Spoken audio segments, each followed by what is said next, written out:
Hello दोस्तों, नमस्कार। आपका आरकेएम 24 आवर्स में बहुत बहुत स्वागत है। जो हमारे चैनल को पहली बार विजिट कर रहे हैं तो हमारे चैनल को सब्सक्राइब जरूर कीजिए, जिससे आपको आगे की वीडियो मिलते रहेंगे। इससे पहले वीडियो में बाबर का इतिहास के बारे में बताया गया कि बाबर का जन्म 1483 में हुआ था। और बाबर का जन्म कहाँ पर हुआ और बाबर के पिता का क्या नाम है, बाबर की माता का क्या नाम है, बाबर का जो 1483 से लेकर 1530 तक जो सफर चला है, तो बाबर का जो 1483 से लेकर 1496 और 97 तक पहला वीडियो में बता दिया गया है। तो 1497 के बाद बाबर की एक महत्वपूर्ण मोड़ आया जो 1530 तक चला।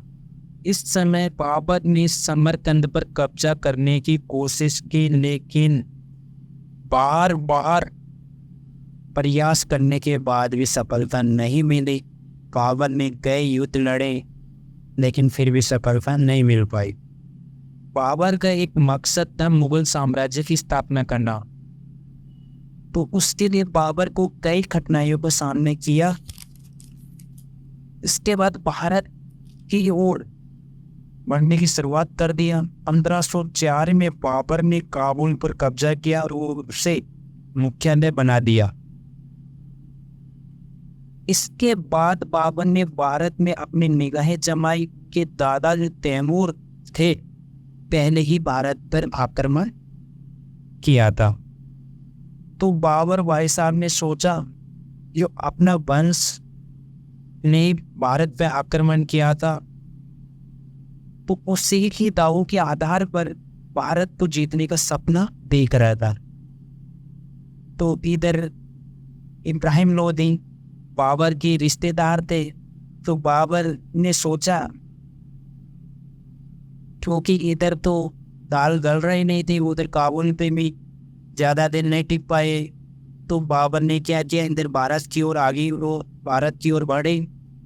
वो 1526 में पानीपत की पहली लड़ाई बाबर ने 1526 में दिल्ली के सुल्तान जो इब्राहिम लोदी के खिलाफ पानीपत की पहली लड़ाई लड़ी। बाबर की सेना तुलनात्मक रूप से बहुत छोटी थी, लेकिन उनकी एक तोपखाने की तकनीक और रणनीतियां बेहतर थी। इस लड़ाई में इब्राहिम लोदी मारा गया और दिल्ली पर बाबर का अधिकार हो गया।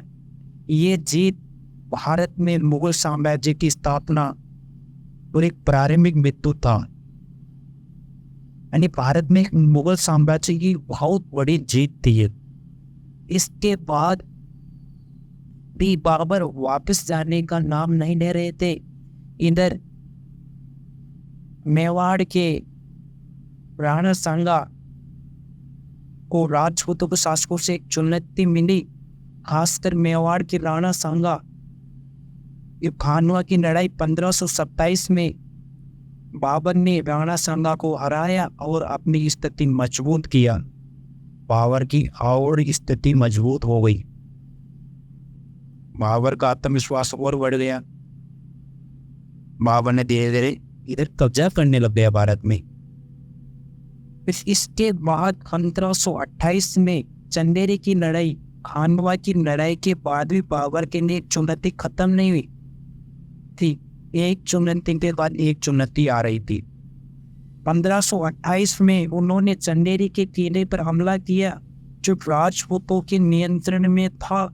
चंदेरी के राजपूत नेता में मेदिनी राय ने बाबर के विरुद्ध संघर्ष किया, लेकिन मेदिनी राय को हार का सामना करना पड़ा।